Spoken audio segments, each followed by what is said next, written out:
Hello friends, स्वागत है आपका आपके अपने चैनल स्टडी जोन में।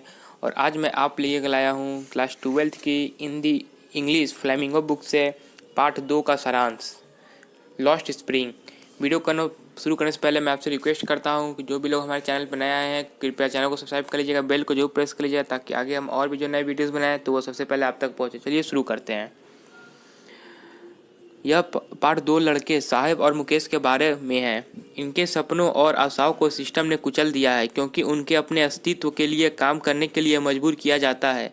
यह अध्याय एक आदर्श बचपन और इन बच्चों की वास्तविकता के बीच अंतर को दर्शाता है। साहिब कचरा बीनने वाला। साहिब एक कचरा बीनने वाला है जो लेखक के घर के पास कचरा उठाता है। एक दिन लेखक उसे स्कूल जाने की सलाह देती है, लेकिन साहब के घर के पास कोई स्कूल नहीं है। साहिब का घर बहुत समय पहले एक तूफान में तबाह हो गया था, इसलिए उसका परिवार बांग्लादेश से भारत आया और सीमापुरी में बस गया। साहिब का पूरा नाम साहिब ए आलम है, जिसका अर्थ है ब्रह्मांड का स्वामी। यह विडंबना ही है कि ब्रह्मांड का यह स्वामी कूड़े की तलाश में सड़कों पर घूम रहा है। साहिब दूसरे लड़के को टेनिस खेलते हुए देखकर बहुत खुश होता है। उसने अपने भाग को स्वीकार कर लिया है और इससे संतुष्ट है। अन्य लड़के जब जूते पहनते हैं, लेकिन अन्य ऐसे कूड़ा बीनने वाले हैं जो आज भी बिना जूते के रहते हैं। सीमापुरी दिल्ली की सीमा पर बसी एक ऐसी जगह है जहां 10,000 से ज़्यादा कूड़ा बीनने वाले रहते हैं। साहिब यहां अपने परिवार के साथ रहता है। यह सारे परिवार 1971 में बांग्लादेश से सीमापुरी आए थे, जब उनके घर तूफान में तबाह हो गए थे। इन लोगों का अपने घरों पर किसी भी तरह का कानूनी अधिकार नहीं है। उनके पास एकमात्र पहचान राशन कार्ड है जो भोजन प्राप्त करने के लिए आवश्यक है। यह लोग तब तक अपने जीवन में संतुष्ट हैं जब तक उन्हें भूखा नहीं सोना पड़ता। बच्चे अपने माता पिता को गुजारा करने में मदद करने के लिए बहुत कम उम्र में ही कूड़ा करहट उठाना शुरू कर देते हैं। इन लोगों के लिए कूड़ा कचरा चुनना केवल जीवित रहने का एक साधन है, लेकिन बच्चों के लिए यह एक रोमांचक खेल की तरह है। बच्चे अपने माता पिता को गुजारा करने में मदद करने के लिए बहुत कम उम्र में ही कूड़ा कचरा उठाना शुरू कर देते हैं। इन लोगों के लिए कूड़ा कचरा चुनना केवल जीवित रहने का एक साधन है, लेकिन बच्चों के लिए एक खेल है। कुछ समय बाद लेखक साहब को एक चाय की दुकान पर काम करते हुए देखते हैं। उसे 800 रुपये और 3 समय का भोजन मिलता है, लेकिन ऐसा लगता है कि उसने अपनी स्वतंत्र इच्छा खो दी हो। ऐसा इसलिए है क्योंकि अब वह खुद का मालिक नहीं है, क्योंकि वह चाय की दुकान के मालिक के लिए काम करता है। उसने जिस स्टील के कनस्तर को उठा रखा है वह उस प्लास्टिक बैग से भारी लगता है जिसका इस्तेमाल वह कचरे बीनने के लिए किया करता है।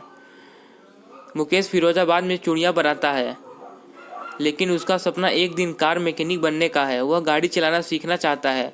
उसका परिवार पीढ़ियों से चूड़ियाँ बना रहा है, लेकिन मुकेश में सपने देखने की हिम्मत है। मुकेश का परिवार बदबूदार गलियों में रहता है जहां कूड़े कचड़े भरे पड़े हैं। उसके घर की दीवारें ढह चुकी है और वह रहने लायक नहीं है। उनका घर हवादार नहीं है और वहां जल निकासी का कोई प्रबंध नहीं है।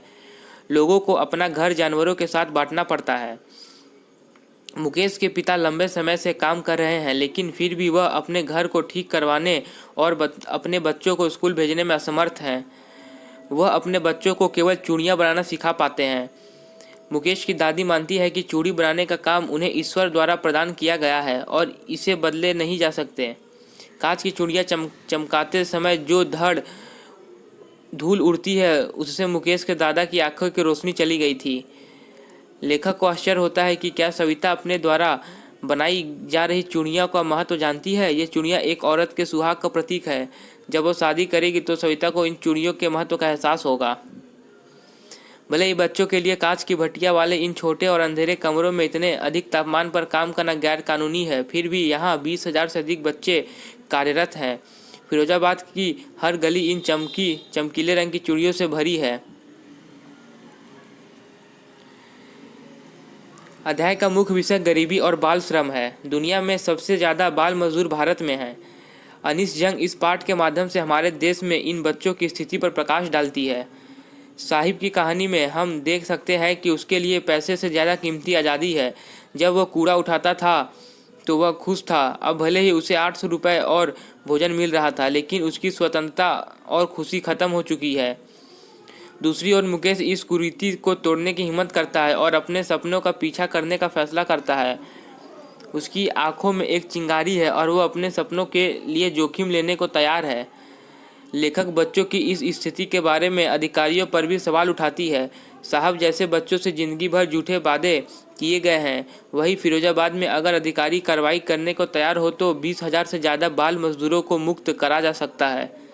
आशा करता हूँ आप लोगों को वीडियो पसंद आया हो। वीडियो को लाइक करिएगा, चैनल को सब्सक्राइब करिएगा, बेल को जरूर प्रेस करिएगा। मिलते हैं एक नई वीडियो के साथ। धन्यवाद।